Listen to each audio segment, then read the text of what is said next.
Hello दोस्तों, स्वागत है आप सभी का आपके अपने यूट्यूब चैनल ऑनलाइन स्टडी में। मैं ऑनलाइन स्टडी की ओर से मनीष कुमार एक बार फिर आपका हार्दिक स्वागत करता हूं। फ्रेंड्स, आज का अपना जो टॉपिक है जीके जीएस का मोस्ट इंपॉर्टेंट टॉपिक है, जिसमें कुछ करंट अफेयर्स के भी आपको क्वेश्चन देखने को मिलेंगे।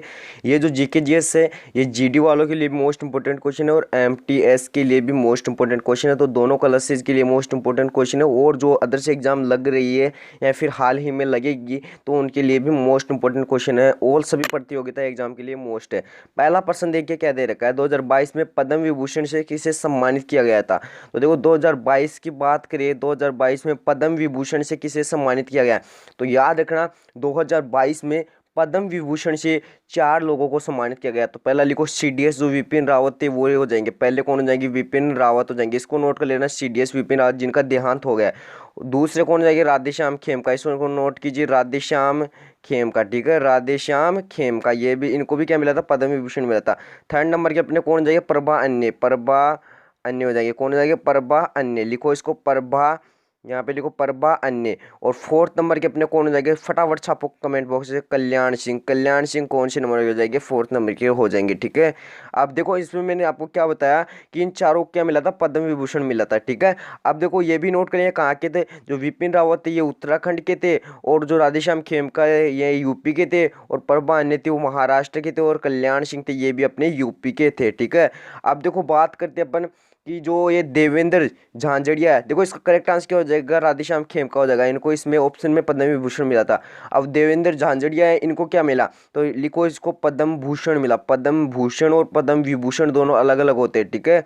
तो इनको पद्म भूषण मिला था, और ये पहले दिव्यांग खिलाड़ी थे। लिखो इसको, पहले दिव्यांग खिलाड़ी कौन हो जाएंगे जिनको पद्म भूषण मिला, पद्म भूषण मिला, तो देवेंद्र झांझड़िया हो जाएंगे, ठीक है। और किस में इनको मिला, तो भाला फेंक में मिला।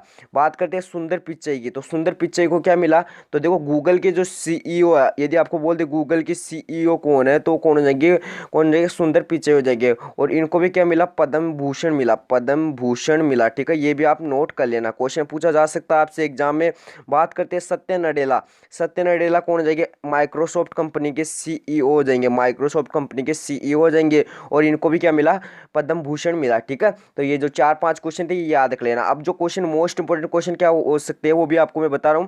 भारत रत्न, भारत का सर्वोच्च सम्मान क्या हो जाएगा, भारत रत्न हो जाएगा, ठीक है। ये बताओ स्टार्ट कब हुआ था, 1954 में हुआ था, 1954 में हुआ था। इससे रिलेटेड क्वेश्चन जो भी हो सकते हैं मोस्ट इंपोर्टेंट, मतलब कम टाइम में लेंगे ये क्वेश्चन। तो देखो अगले क्वेश्चन में देखेंगे इसको। अगला क्वेश्चन क्या देगा, बगरुम्बा कहाँ का लोकप्रिय नृत्य है, ठीक है।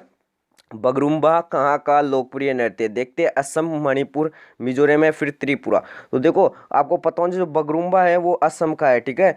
असम का कौन सा हो जाएगा, बगरुम्बा हो जाएगा। और सत्रिया भी कहाँ का हो जाएगा, सत्रिया, सत्रिया भी कहाँ का हो जाएगा, बगरुम्बा का हो जाएगा। याद रख लेना, मतलब असम का ही क्या हो जाएगा, सत्रिया हो जाएगा। ये भी आप क्वेश्चन में याद रख लेना, ठीक है। यदि मणिपुर की बात करें तो मणिपुर में कौन सा समुदाय, एक समुदाय याद रख लेना, मेती समुदाय, मेती समुदाय है, जहाँ का प्रमुख जो लोक नृत्य कौन सा हो जाएगा, मेते हो जाएगा, मेते यहाँ का लोकप्रिय नृत्य हो जाएगा। इसको नोट कर लेना, क्वेश्चन को काफी मोस्ट इंपोर्टेंट क्वेश्चन है। यदि बात करें मिजोरम की, तो देखो मिजो प्लस रम, रम मतलब रम पी के कौन सा डांस करते हैं, बम्बू डांस, बम्बू डांस कौन सा करते हैं, बम्बू डांस। तो बम्बू डांस कहाँ का हो जाएगा, जिसको कहते हैं चिरऊ डांस, चिरऊ डांस, चिरऊ डांस कहते हैं इसको, ठीक है, ये याद रखना। यदि बात करते हैं त्रिपुरा की, तो याद रखना त्रिपुरा का कौन सा हो जाएगा, फटाफट कमेंट बॉक्स में छापो, होजागिरी, होजागिरी है वो कहाँ का हो जाएगा, त्रिपुरा का हो जाएगा। इसको भी नोट कर लेना, होजागिरी, ठीक है। अब बताओ होर्नबिल कहाँ का हो जाएगा, होर्नबिल कहाँ का हो जाएगा, इसको त्योहारों का त्योहार कहा जाता है, ठीक है, होर्नबिल ये कहाँ का हो जाएगा, कमेंट बॉक्स में छाप दो फटाफट, एक बार कमेंट बॉक्स में फटाफट छाप दो। जो चैनल पर नया हो चैनल को सब्सक्राइब कर लीजिए, क्योंकि आपके जो मोस्ट इंपोर्टेंट क्वेश्चन इस चैनल पर करवाए जाएंगे। और जिसको वीडियो अच्छा लगा है वीडियो को लाइक जरूर कर देना दिल से, क्योंकि वीडियो बनाने में काफ़ी ज़्यादा मेहनत है, तो इसे वीडियो को एक बार लाइक जरूर कर देना। अगला प्रश्न क्या दे रखा है, देखो, आई एम नॉट मसीहा, आई एम नॉट मसीहा जो पुस्तक है या फिर ऑटोबायोग्राफी है किसकी है, तो याद रख लेना, आई एम नॉट मसीहा जो ऑटोबायोग्राफी है वो सोनू सूद की है, ठीक है। सोनू सूद का काम खत्म।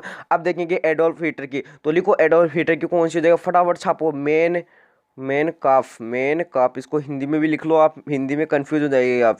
मेन काफ जो है इसकी क्या हो जाएगी, ऑटोबायोग्राफी हो जाएगी। हुसैन बोल्ट, हुसैन बोल्ट का कौन सा हो जाएगा, फटाफट छापो, ये मोस्ट इंपॉर्टेंट है, faster than lighting, faster than lighting, ठीक है, फास्टर देन लाइटिंग, मतलब क्या बोल रहा है, बिजली से भी तेज चलने वाला। ये तो कौन जाएगा, विश्व का हो जाएगा। यदि बात करें अपना भारत का कौन हो जाएगा, तो मिल्खा सिंह हो जाएगा। कौन, मिल्खा सिंह का क्या हो जाएगा, the race of my life, इसकी ऑटोबायोग्राफी लिख लो, the race of my life, the race of my life. तो देखो यदि आपको बोल दे कि मतलब बिजली से तेज चलने वाला मतलब कौन जाएगा, वो तो जाएगा उसान बोल्ट विश्व में। यदि बात करें भारत की कौन जाएगा, the race of my life में हो जाएगा कौन, मिल्खा सिंह हो जाएगा। नेल्सन मंडेला की बात करें, ये नेल्सन मंडेला है कौन, तो याद रखना साउथ अफ्रीका के प्रथम प्रेसिडेंट कौन बने थे, नेल्सन मंडेला बने थे, ठीक है, ये भी आप याद रख लेना। और इनकी जो पुस्तक है वो लिखो, along along walk to freedom, along walk to freedom, इसको नोट कर लेना, along along walk to freedom, ठीक है। इन्होंने किसके साथ मतलब किसकी लड़ाई लड़ी थी, तो इन्होंने रंग की लड़ाई लड़ी थी, जो रंग अपना जो भेदभाव का मतलब भेदभाव करते हैं ना, उसकी लड़ाई लड़ी थी, ये याद रख लेना, ठीक है। अगला क्वेश्चन क्या दे रखा है, देखिए, प्रस्तावना में कुल कितने प्रकार का न्याय का उल्लेख है। काफी अच्छा क्वेश्चन और काफी मोस्ट इंपोर्टेंट क्वेश्चन है, इसको करेंगे कंप्लीट फटाफट। देखो इसको क्या बोल रहा है, कुल कितने प्रकार के न्याय का उल्लेख है। पहले तो बात करते हैं समानता की, तो समानता में कौन कौन सी हो जाएगा, समानता की बात करें, मोस्ट इंपोर्टेंट लगा लो, समानता में हो जाएंगे दो, एक तो हो जाएगा अवसर, एक हो जाएगा प्रतिष्ठा, एक हो जाएगा अवसर, एक हो जाएगा प्रतिष्ठा, इसको नोट करो, ठीक है। और दूसरा आपको क्या पूछा जा सकता है, आपको पूछा जा सकता है स्वतंत्रता, फ्रीडम।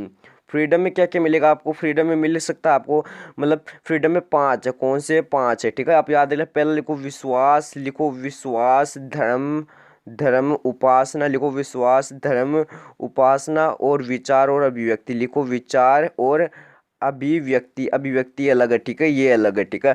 अब आपको क्या पूछा जा सकता है, अब आपको पूछ सकता है कि ये तो स्वतंत्रता आगे हो गए, अब पूछ सकता है आपको न्याय, तो न्याय कितने प्रकार की हो जाएगी, तीन प्रकार की हो जाएगी, बताओ कौन कौन से, राजनीतिक पहला हो जाएगा राजनीतिक, और दूसरा कौन सा हो जाएगा सामाजिक, और तीसरा कौन जाएगा, फटाफट छापो कमेंट बॉक्स में, तीसरा आर्थिक, ठीक है। तो तीनों आप याद रख लेना, क्वेश्चन पूछ सकता है अगला एग्जामिनर घुमा के, ठीक है।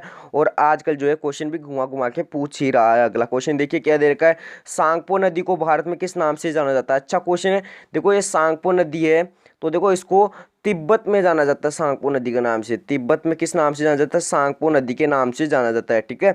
और अपने जो जाना जाता है नाम से, ब्रह्मपुत्र के नाम से जाना जाता है भारत में, ठीक है, आपको ये पता होना चाहिए, क्वेश्चन पूछा जाता है एग्जाम में, बार बार क्वेश्चन कंफ्यूज कर देता है।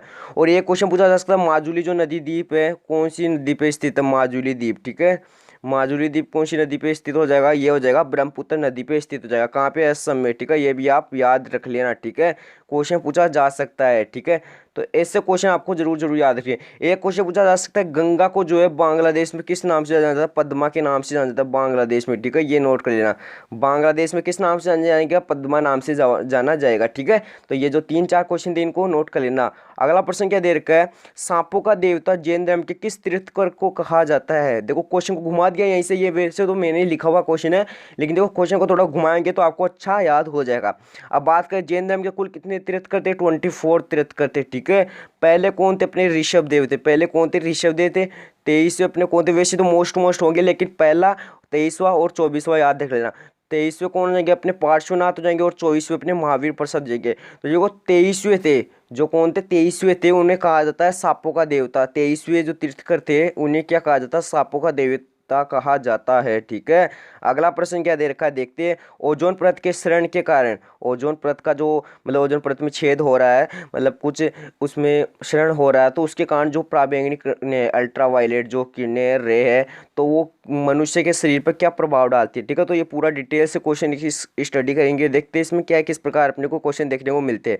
तो देखो ये अपनी अर्थ हो जाएगी, ठीक है, ये अर्थ हो जाएगी, ये क्या हो जाएगी अपनी शोभ मंडल, ये समताप मंडल, और ये मध्य मंडल। तो लिख लो, ये तो कौन जाएगा अर्थ, ये हो जाएगा शोभ मंडल, शोभ मंडल, ये समताप मंडल, और ये क्या हो जाएगी, फटाफट छापो कमेंट बॉक्स में, मध्य मंडल, ठीक है, मध्य मंडल। अब देखो आपको पूछा क्या जा रहा है क्वेश्चन में, वो देखते हैं। पहले तो आपको पूछा जा रहा है कि जो ओजोन परत में क्षरण छेद हो रहा है, तो उसके कारण जो किरणें होती है अपने शरीर पर क्या इफेक्ट डालती है, ठीक है। तो सौर मंडल में आपको याद रखना है क्या क्या चीजें मिलती है अपने को, मौसम संबंधी घटनाएं, मौसम संबंधी घटनाएं जो है इसमें देखने को मिलती है, ठीक है, ये याद रखना। बात करते हैं समताप मंडल की, तो समताप मंडल में एरोप्लेन होती है, वो यहीं पे चलती है, और यहाँ पे ओजोन पृथ्वी, ये भी याद रख लेना, ओजोन पृथ्वी आपको यहीं पे देखने को मिलती है। और इसमें में यदि छेद हो मतलब छेद हो गया है और छेद के कारण जो अल्ट्रा वायलेट किरणें वो डायरेक्ट यहाँ से ऐसे आएगी और डायरेक्ट अर्थ पे पूछेगी, पृथ्वी पे आएगी और हमारे शरीर पे स्किन कैंसर हो जाएगा, त्वचा कैंसर का शिकार हो जाएगा, त्वचा कैंसर के शिकार हो जाएंगे। ठीक है, तो आप याद रख लें त्वचा कैंसर इससे काफ़ी ज़्यादा इफेक्टिव होता है। ठीक है, याद रखना क्वेश्चन काफ़ी मोस्ट इंपोर्टेंट क्वेश्चन थोड़ा मैंने घुमा के दिया आपको। अगला प्रश्न देखिए, पंडित भीमसेन जोशी को भारत रत्न कब दिया गया? अच्छा क्वेश्चन है, टॉप लेवल का क्वेश्चन है। अब देखो इसके थ्रू अपन 3-4 क्वेश्चन कंप्लीट करेंगे। ठीक है, पंडित भीमसेन जोशी को दिया गया था 2008 में। अब बात करते हैं 1954 में जो अपना भारत रत्न स्टार्ट हुआ था, अब इसमें किस किस को मिला, मतलब 1954 में किन किन को मिला था? तो लिखो राधा कृष्णन, सर्वपल्ली राधाकृष्णन को भी मिला था 1954 में। और किन को मिला था? सी राजगोपालाचारी को भी मिला था, ये भी आप नोट कर लेना। और यदि बात करें किसकी, सीवी रमन की, तो सीवी रमन को भी 1954 में ही मिला था। ठीक है, तो आप याद रख लेना। और बात करते हैं 2001 में, तो 2001 में लता मंगेशकर, स्वर की कोकिला लता मंगेशकर। और किस किस को मिला था 2001 में? फटाफट एक बार कमेंट बॉक्स में छाप दीजिए 2001 में इनके अलावा और किसको मिला था। यदि बात करते हैं 2014 की, मतलब 2014 की, तो सचिन को मिला था, 2014 में। ठीक है, 2014 में इसको मिला था। और पंडित भीमसेन जोशी को कब मिला था? 2008 में मिला था। ये भी आप नोट कर लेना, काफी मोस्ट इंपोर्टेंट क्वेश्चन है। अगला प्रश्न क्या दे रखा है, संविधान में संघ की कार्यपालिका का उल्लेख है, वो किस भाग में वर्णित किया गया? सभी क्वेश्चन मोस्ट इंपोर्टेंट क्वेश्चन है, बस थोड़ा आपको जो इस पे फोकस करना है क्वेश्चन पे। ठीक है, संघ की कार्यपालिका का उल्लेख पूछा जा रहा है आपको। ठीक है, तो याद रख लेना भाग 5 में इसका उल्लेख, भाग 5 में इसका जो है उल्लेख है, ये याद रख लेना, ऑप्शन में दिया ही नहीं। और आर्टिकल कौन सा हो जाएगा? 52 से 151, आर्टिकल 52 से 151 हो जाएगा। ठीक है, अब देखते हैं, पूरा डिटेल से स्टडी करेंगे इसके बारे में। टॉपिक लिया है अपने भाग 1 में, तो याद रखना भाग 1 में आर्टिकल आता है 1 से 4, आर्टिकल 1 से 4। और इसमें राज्य और राज्य क्षेत्र के बारे में आता है, राज्य क्षेत्र के बारे में आता है, इसको नोट कर लेना। ठीक है, भाग 2 की बात करते हैं, तो भाग 2 में कौन सा हो जाएगा? नागरिकता। ठीक है, नागरिकता आ जाएगा 2 में। ठीक है, ये नोट करो। और ये इसमें भाग, मतलब जो भाग चलेगा वो सॉरी भाग तो 2 आ गया, जो आर्टिकल होगा, आर्टिकल हो जाएगा 5 to 11। ठीक है, 5 से 11 आर्टिकल हो जाएगा। यदि बात करते हैं भाग 3 की, तो भाग 3 में कौन सा जगह, फटाफट छापो, फंडामेंटल राइट। और कौन सी जगह? आर्टिकल 12 से 35 आ जाएंगे। ठीक है, इसको नोट कर लेना। और एक क्वेश्चन आपको क्या पूछा जाएगा, भाग 4 में क्या आ जाएगा? डीपीएसपी का जो वर्णन है वो इसमें। और भाग की बात करें तो आर्टिकल की बात करें 36 से 51 हो जाएंगे। ठीक है, आर्टिकल ये भी आप नोट करें, 36 से 51 हो जाएंगे। अब कुछ क्वेश्चन और है जो मोस्ट इंपोर्टेंट क्वेश्चन है, उनको भी इस वीडियो में डिस्कस करने जा रहे हैं। देखो एक भाग 4 ये आपको पूछा जा सकता है, भाग 4 ये आपको जो है पूछा जा सकता है, इसमें किसका उल्लेख है? तो भाग 4 में जो है फंडामेंटल ड्यूटी का जो वर्णन है वो इसमें। और आर्टिकल कौन सा जगह? 51A हो जाएगा। ठीक है, 51A हो जाएगा, 51A हो जाएगा, इसको नोट कर लेना। और भाग 5 आपको मैंने बता दिया, और डीपीएसपी भी आपको मैंने बता दिया, और फंडामेंटल राइट के बारे में आपको बता दिया, नागरिकता का हो गया, आर्टिकल अपना जो है राज्य और राज्य क्षेत्र का फर्स्ट हो गया, और भाग 5 भी हो गया कंप्लीट। अगला प्रश्न देखते क्या दे रखा है, प्रतिरोध का मात्रक सभी क्लियर कर लोगे। तो ये देखो अब इतना टाइम है नहीं अपने पास, ये छोटा क्वेश्चन है। देखो प्रतिरोध का मात्रक आपको ओम हो जाएगा, न्यूटन किसका मात्रक हो जाएगा? बल का, और वाट किसका हो जाएगा? शक्ति का, इसको नोट कर लेना। और विद्युत धारा आपको दे रखा है, इसमें थोड़ा घुमा के दिया है, विद्युत धारा का मात्रक होता है एम्पियर, और एम्पियर किसका होता है? कूलाम प्रति सेकंड का भी होता है, इसको भी नोट कर लेना। ठीक है, अगला प्रश्न क्या दे रखा आपने को, टोक्यो पैरा ओलंपिक 2022 में कौन सा देश टॉप पर आए? अपन कह सकते हैं शीर्ष पर, तो घूमना मत, शीर्ष और टॉप एक ही बात है। ठीक है, तो टॉप पर कौन सा रहा आपको बताना है, फटाफट देखते हैं इसमें क्या दे रखा है। ठीक है, यदि बात करें टोक्यो पैरा ओलंपिक कौन सी नंबर का था? 16 नंबर का था। ठीक है, 16 नंबर का था, और कहाँ हुआ था? टोक्यो में हुआ था, ये आपको पता है। ठीक है, यदि बात करें शुभंकर की, तो शुभंकर कौन सा जगह? शुभंकर। ठीक है, सोमेटी कौन जाएगा? शुभंकर सोमेटी। ठीक है, सोमेटी। ठीक है, ये याद रख लेना, सोमेटी शुभंकर हो जाएंगे। ठीक है, इतना कंप्लीट हो गया अपना। अब आपको क्वेश्चन में क्या दिया जा रहा है कि इसका जो है मतलब पहला स्थान पर कौन सा? तो पहला स्थान पर हो जाएगा चीन, कौन सा हो जाएगा? चीन हो जाएगा, पदक स्थान रैंक आ जाएगा पहला चीन। और भारत का कौन सा हो जाएगा? 24वां हो जाएगा, 24वां हो जाएगा, इसको नोट कर लेना। और कुल पदक कितने जीते हैं भारत ने? 19 पदक जीते, जिसमें 5 गोल्ड, जिसमें 5 गोल्ड थे, ठीक है, इसको भी याद रख लेना, ठीक है। तो ये मोस्ट, नॉर्वे की बात करें तो नॉर्वे में कौन सा जगह, बीजिंग जो शीतकालीन ओलंपिक हुए थे, बीजिंग शीतकालीन ओलंपिक, बीजिंग शीतकालीन ओलंपिक हुए थे, उसमें यदि बात करूँ, इसमें बात करूँ पहले स्थान पर कौन रहा, तो पहले स्थान पर हो जाएगा अपना नॉर्वे हो जाएगा, ठीक है, इसको नोट कर लेना। तो बीजिंग जो शीतकालीन है उसमें पहले स्थान पर कौन हो जाएगा, अपना नॉर्वे हो जाएगा, ठीक है। और टोक्यो पैरा ओलंपिक में कौन हो जाएगा, चीन हो जाएगा, ठीक है। अगला प्रश्न क्या देर का देखते हो, बिस्मिल्लाह खां को 2001 में किस पुरस्कार से अवगत कराया गया है, फिर कौन सा पुरस्कार इनको दिया गया है, किसमें, 2001 में, ठीक है। देखते हैं 2001 में, मैंने आपको पहले क्वेश्चन पूछा 2001 में किस किस को मिला था, तो देखो एक तो मिला था लता मंगेशकर को, एक इसको मिला था क्या, भारत रत्न मिला था, ठीक है। ये नोट कर लेना, क्वेश्चन काफी मोस्ट इंपोर्टेंट क्वेश्चन है। यदि बात करूँ एम एस सुब्बुलक्ष्मी का कल भी मैंने क्वेश्चन बताया था, इनको कब मिला था, 1998 में मिला था, 1998 में मिला था। और यदि बात करूँ 1999 में, 1999 में किसको मिला था, पंडित रविशंकर को मिला था। और यदि बात करूँ पंडित रविशंकर का जो संबंध किस वादक से, सितार वादक से, इसको भी नोट करो, ठीक है। और बिस्मिल्लाह खां का जो संबंध है वो शहनाई वादक से, इसको भी नोट कर लेना, ठीक है। तो ये भी आप नोट कर लेना, इनका संबंध किस हो जाएगा, शहनाई से हो जाएगा। अगला प्रश्न देखते क्या दे रखा है, चेंजिंग इंडिया जो पुस्तक है वो किसकी, मतलब जो है किसकी पुस्तक है, बताना आपको फटाफट। तो डॉक्टर मनमोहन सिंह का आपको ने नाम सुना होगा, डॉक्टर मनमोहन सिंह। तो ये मनमोहन सिंह होते भारत के पूर्व प्रधानमंत्री, ठीक है। तो ये भी आप नोट कर लेना। और यदि आपको बोल दे विंग्स ऑफ जो फायर है, ये किसकी पुस्तक है बताओ, तो एपीजे अब्दुल कलाम की जो पुस्तक है वो किसकी हो जाएगी, विंग्स ऑफ फायर, ठीक है। अगला प्रश्न क्या दे रखा है, तीजन बाई का जो संबंध है वो किस शास्त्रीय नृत्य शैली से, सॉरी किस नृत्य शैली से, शास्त्रीय नहीं, क्लासिकल डांस नहीं, नृत्य से, ओनली डांस से, ठीक है। तो देखो तीजन बाई का जो संबंध हो जाएगा पिंडवाणी नृत्य से हो जाएगा, पिंडवाणी नृत्य से हो जाएगा, इसको नोट कर लेना। और बात करते हैं भारतनाट्यम और कुचिपुड़ी की, तो भारतनाट्यम कुचिपुड़ी का हो जाएगा यामिनी कृष्णमूर्ति, यामिनी कृष्ण मूर्ति, ठीक है, यामिनी कृष्ण मूर्ति से हो जाएगा, ठीक है। इसको भी नोट कर लेना, ठीक है, मोस्ट इंपोर्टेंट क्वेश्चन है। यदि बात करते हैं भारतनाट्यम से केवल किसका हो जाएगा, तो रुक्मणी का जो संबंध है, रुक्मणी देवी का, वो किससे हो जाएगा, भारतनाट्यम से हो जाएगा, इसको भी नोट कर लेना। और सत्रिया से किसका हो जाएगा, शंकर देव का, संत शंकर देव, ठीक है। तो ये नोट कर लेना। और सत्रिया कहाँ का है, असम का, भारतनाट्यम कहाँ का, तमिलनाडु का। तो ये दो मोस्ट इंपोर्टेंट, तो याद रख लेना। क्लासिकल डांस स्कूल कितने हैं, टोटल 8 है। तो और भाषाएं कितनी है, शास्त्रीय भाषा कितनी है, शास्त्रीय लैंग्वेज, तो कितनी हो जाएगी, 6 हो जाएगी, ठीक है। अगला प्रश्न क्या दे रखा है देखते हैं, प्लाज्मा में कौन सा प्रोटीन नहीं पाया जाता, अच्छा क्वेश्चन है। प्लाज्मा की बात करते हो तो प्लाज्मा में कौन सा प्रोटीन नहीं पाया जाता, ये पूछा जा रहा है। टाइम कम है मेरे पास, फटाफट कंप्लीट करेंगे।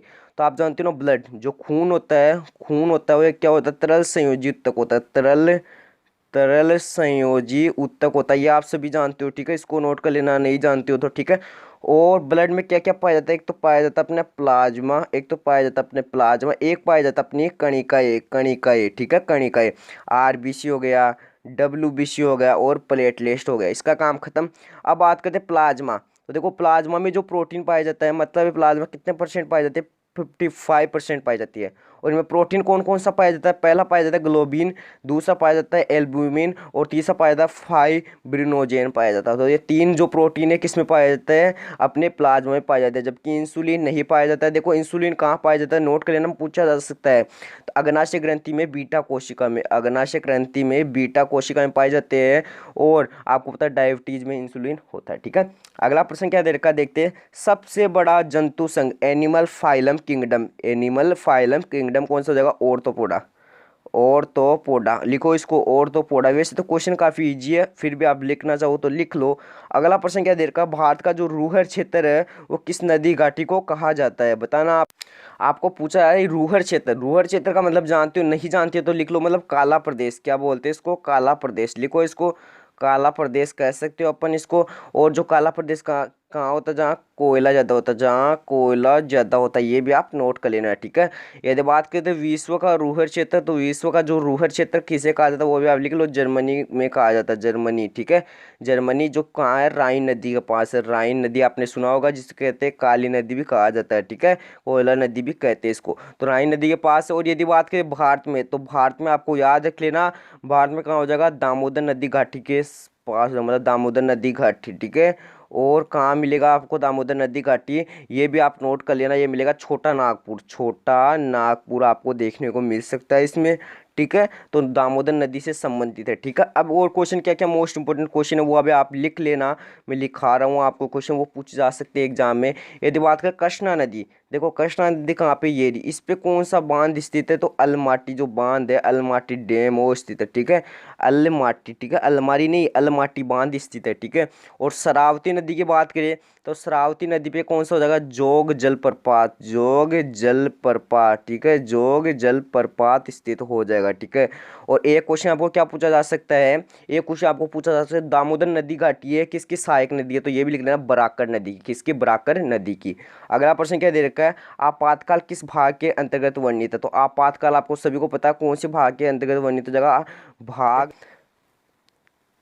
पहला क्वेश्चन आपको क्या दिया जा रहा है, आपातकाल है किस भाग के अंतर्गत वर्णित है, तो आपातकाल जो है भाग 18 के अंतर्गत वर्णित है। और आर्टिकल की बात करें 352 से 360 हो जाएंगे, 3 प्रकार के होते हैं, ठीक है। तो पहला लिखो राष्ट्रीय आपातकाल, पहला हो जाएगा राष्ट्रीय, दूसरा हो जाएगा राष्ट्रपति अपने का, और तीसरा जो हो जाएगा वित्तीय जो है आपातकाल हो जाएगा, ठीक है। नोट करें 352, 356 और 360 जो है वो हो जाएंगे कौन से आर्टिकल हो जाएंगे। ये अपना 3 बार लग चुका, 3 बार लग चुका। पहला कब लगा था, 1962 में, फिर लगा 1971 में, 1962, 1971 और 1975 में लगा, ठीक है। ये तो दोनों नोट कर, तीनों नोट कर लेना। और यदि बात करें तो वित्तीय, ये भारत में नहीं लगा, ठीक है, ये भी नोट कर लेना, ठीक है। अब आपको पूछा जा सकता है किस किस के लिए लगा, किस किस के लिए लगा, तो देखो ये 1975 वाला ये आंतरिक अशांति के कारण लगा था, आंतरिक अशांति के कारण लगा था, इसको नोट कर लेना, ठीक है। यदि बात करें 1971 में किसके लिए लगा था, युद्ध के लिए, युद्ध है उसके लिए लगा था, ठीक है। और 1962 है, ये किसके लिए लगा था, ये भी छापो फटाफट, 1962 बाह्य युद्ध के, बाह्य युद्ध के कारण लगा था, ठीक है। तो ये जो तीनों नेशनल इमरजेंसी है वो मैंने आपको बता दिया। अगला क्वेश्चन क्या दिया गया है, 3 जून की योजना वो किसके लिए प्रसिद्ध है, ये बताना आपको, 3 जून की योजना किसके लिए प्रसिद्ध है, तो 3 जून 1947, तो ये अपनी थी लॉर्ड माउंटबेटन या फिर और कोई लॉर्ड माउंटबेटन की है, ठीक है। तो इसने कहा था कि मतलब भारत आज़ाद होगा 3 जून 1947 को, तो ये योजना उसकी ही प्रसिद्ध योजना है, ठीक है। और यदि बोल दे भारत का पहला सॉरी अंतिम अंतिम ही बोल दो इसको, ठीक है, भारत का जो लास्ट वायसराय था वो कौन था, लॉर्ड माउंटबेटन था, ठीक है। यदि बात करते हैं रॉबर्ट क्लाइव या लॉर्ड क्लाइव बोल दो, तो द्वैध शासन के जो स्टार्ट करने वाला था, द्वैध शासन को जो शुरुआत करने वाला था वो कौन था, लॉर्ड क्लाइव था, ठीक है, याद रख लेना। और इसको हटाया किसने था, मतलब द्वैध शासन को हटाने वाला कौन था, वो भी आप लिख लेना कौन था, फटाफट छापो कमेंट बॉक्स में, वॉरेन हेस्टिंग्स ने क्या किया था, वॉरेन हेस्टिंग्स ने क्या किया था, इसको जो है द्वैध शासन को हटाया था। और ये जो लॉर्ड क्लाइव था ये बंगाल का प्रथम गवर्नर जनरल, बंगाल का फर्स्ट जो गवर्नर था ये ही था, ठीक है। कौन, फटाफट छापो, लॉर्ड क्लाइव था, ठीक है। और यदि बात करते हैं अपन भारत का पहला गवर्नर जनरल, भारत का प्रथम गवर्नर जनरल की बात करते हैं तो वो भी लिख लो, लॉर्ड विलियम बेंटिक। और जो अपना है वायसराय कौन जाएगा, कैनिंग हो जाएगा, अपना भारत का जो वायसराय है वो कौन जाएगा, कैनिंग हो जाएगा। 1857 की क्रांति भी इसके समय पे हुई थी। अब बात करते हैं लॉर्ड इरविन कब का, 1934 में घटना हुई थी, ठीक है, 1931 में हुई थी इसके काल में, ठीक है। और यदि बात करते हैं 1931 में भी ये था। और अपना जो सविनय विज्ञान आंदोलन हुआ था 1930 में सविनय विज्ञान आंदोलन हुआ था, उसमें भी ये मौजूद था, ठीक है। लॉर्ड लिनलिथगो था, तो इसमें क्या हुआ था ये याद है, लॉर्ड लिनलिथगो मतलब गो भारत छोड़ो आंदोलन के समय ये था 1942 में कौन जाएगा, लॉर्ड लिनलिथगो, ठीक है। तो ये आप याद रख लेना, ठीक है। तो अगला क्वेश्चन क्या देखा है आपको, टोक्यो ओलंपिक सबसे अधिक पदक विजेता कौन है, टोक्यो ओलंपिक के सबसे अधिक पदक विजेता है वो कौन है, बताओ, फटाफट छाप दो, फटाफट कौन हो जाएगा टोक्यो ओलंपिक के, तो सबसे अधिक पदक विजेता हो जाएंगे यूएसए हो जाएगा, 39 गोल्ड जीते हैं, ठीक है। और नॉर्वे का किस में हो जाएगा, बीजिंग शीतकालीन में हो जाएगा। और चीन का पहले नंबर पे हो जाएगा, ठीक है, किसमें पैरा ओलंपिक में, लेकिन ये बोल रहा है टोक्यो ओलंपिक की, ठीक है। अगला क्वेश्चन देगा, थांग टा कहाँ का मार्शल आर्ट, ये क्वेश्चन आपके लिए HW क्वेश्चन है, तो ये आपको करना होगा खुद को, और कमेंट बॉक्स में इसका आंसर छापना होगा। तो आज के लिए इतना काफ़ी है, काफ़ी नए वीडियो साथ मिलेंगे, तब तक के बाय बाय, टाटा, जय हिंद, जय भारत।